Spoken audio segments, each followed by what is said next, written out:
Good morning, best friends. This is your girl, Kimya Motley, your local domestic violence dragon slayer, your resilient strategist. Whatever I am to you, I'm praying that this video is going to bless you this morning. So I want to talk to you about the 4 steps to rebuilding your self-esteem after abuse or after a bad relationship.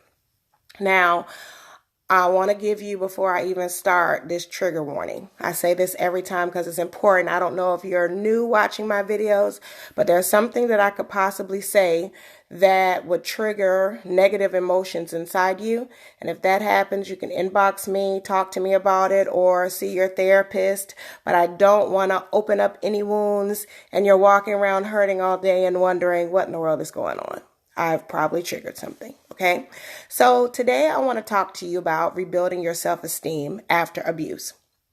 Now, I know that in your relationship, when you've been in a relationship with a person whose only goal was to tear you down, it's hard trying to come out of that when the relationship is over.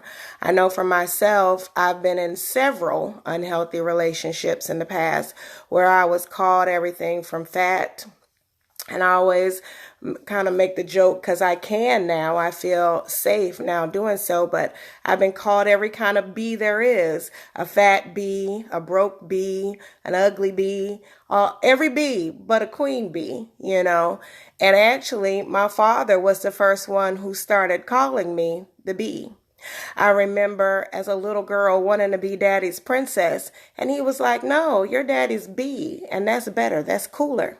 So when you grow up with someone calling you that and saying it's okay, and then you have relationships with men afterwards that call you that, you're thinking, this was the foundation that I was raised on. But it also demeans your character, makes you feel like you're less than a person. So it takes a whole lot to rebuild yourself after you've gone through something like that. Also, if you've gone through physical altercations, any fighting, if you've gone through any kind of sexual abuse or sexual assault, it's hard to rebuild your self-esteem because those things tear down every boundary that you have and make you feel worthless, right? So here are the 4 steps to rebuilding your life after abuse. And I always say this kind of looks like a demolition and then reconstruction. Do you all remember that show? I don't even remember what it is, where they would tear down like the old house and rebuild the new house. And then they would have a bus in front of the house and everybody would go, move that bus. And when they moved the bus out of the way, you had this wonderful, beautiful house and everybody was like, oh. That's what's going to happen with you, okay? Do you trust me?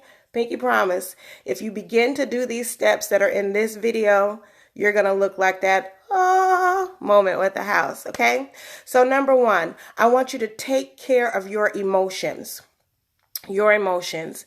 Whatever you're dealing with, you can no longer bottle them up, okay? If you want to begin with journaling, I want you to just go today to any hobby store, pick out the cutest or a journal that speaks to your spirit. And I don't care if you're a male or female. Start writing down what you're feeling. Now, I write down in my journal as if I'm talking to God. So I say, Dear Father, and then I say everything that I'm feeling. I pour out all my emotions because there's something so healing about writing it down. Okay, you may want to join a support group. Being able to hear other people that are saying and that they're going through problems similar to yours is going to help you tremendously. Even if you don't feel like you want to talk at first, just listen to everybody else. Then you're going to begin to have aha moments like, wow, that happened to me too. Or, you know what, I'm so glad that I'm not the only one. You may also want to get into counseling. Yes, counseling. You need to be able to go through counseling to be able to undo all those negative words that have been placed into your head. Immediately after my incident, and for those of you that don't know, here's the trigger. My ex-husband shot me multiple times and he shot my daughter. Both of us lived by God's grace. Go Jesus, go Jesus, go Jesus. But I had to do the work to get my life on track. And counseling was one of the biggest things that helped me. And if you say, oh, well, Kimya, I've been to counseling before and it didn't help me, go again, but get a different person. Sometimes you don't mesh with the first person that you try to connect with. Keep trying until you find someone that's going to help you. Number 2, I want you to take care of your body. You've got to take care of your body. You know, if you have children, raise your hand. Give me a high five. Do you know what happens when your children don't have enough rest or they need a nap? What do they start doing? They're whining, they're throwing tantrums because they really need to go to sleep, and then they wake up with a better disposition, right? So the same thing happens with you. You just don't throw a physical tantrum, but you need rest. I want you to begin to make a plan for your rest, whether it's taking naps, whether it's making sure you have 7 hours of sleep at night, making sure that you drink plenty of water, that you're eating well, that you're exercising, because I know that when you're well internally, it begins to show externally. Okay, so I want you to begin to take care of your body.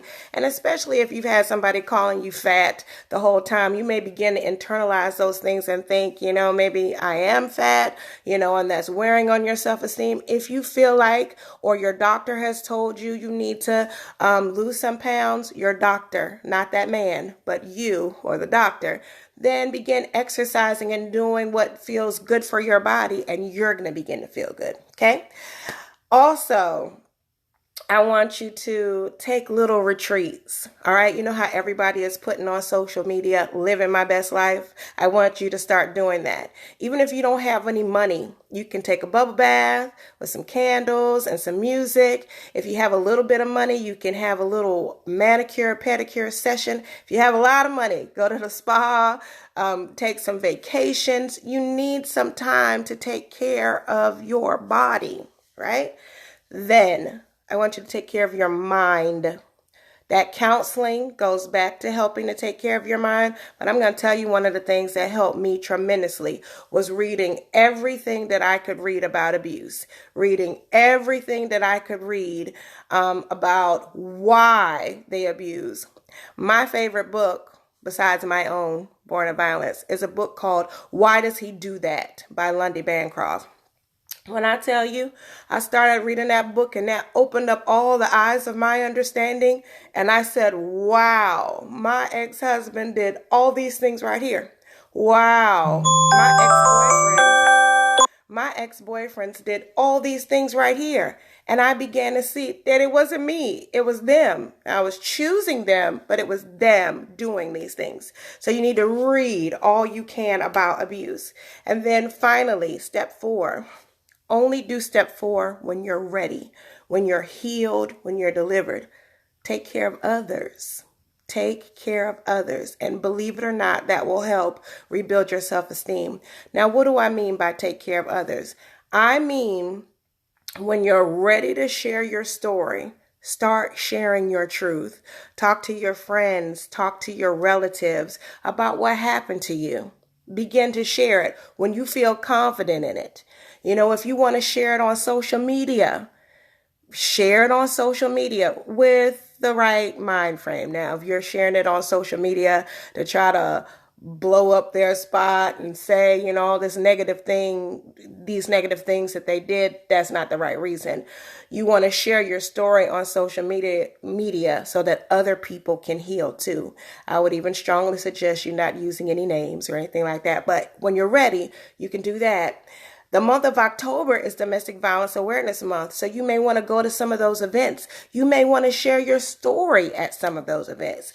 That is going to help your self-esteem so much. You could volunteer at a DV shelter, domestic violence shelter, and share your story with the women who, like you, are in a place where they're just surviving it and they want to get to a place of healing where you are. Let me tell you, you can reach so many people that I can't just by sharing your story. Okay? Now listen, I do not want to be late for work this morning. I have an issue with that. I'm going to do better in 2019. The Lord is working on me, okay? So I want you to make sure that if you want to know more about me, you want to know more about relationships, you need to go right now and hit that subscribe button on KimyaMotley.com so you can get all the information about when I release blogs and when I do promotions, all of that. Do it now. Follow me on Facebook, Twitter, Instagram, LinkedIn, and I promise you, pinky promise, that by the end of this month, I'm going to figure that Snapchat thing out. Figure that out too. Okay? You can also purchase my book. Hold on. I was going to put it on my desk. Hold on. Let me see if I can find it. So, yes. Here it is. All right. So, you can purchase my book, Born of Violence, on Amazon.com or KimyaMotley.com. And while I don't always endorse other products, this is that book I was telling you about, Why Does He Do That? By Lundy Bancroft. When I say this book is the truth, when I say all your eyes of understanding are going to be open, you're going to learn about why men do it here. You're going to heal right here. Okay, so you want to pick up my book. And listen, you can rebuild your life one day at a time and with God by your side, right? You make today terrific. Until tomorrow. Talk to you later.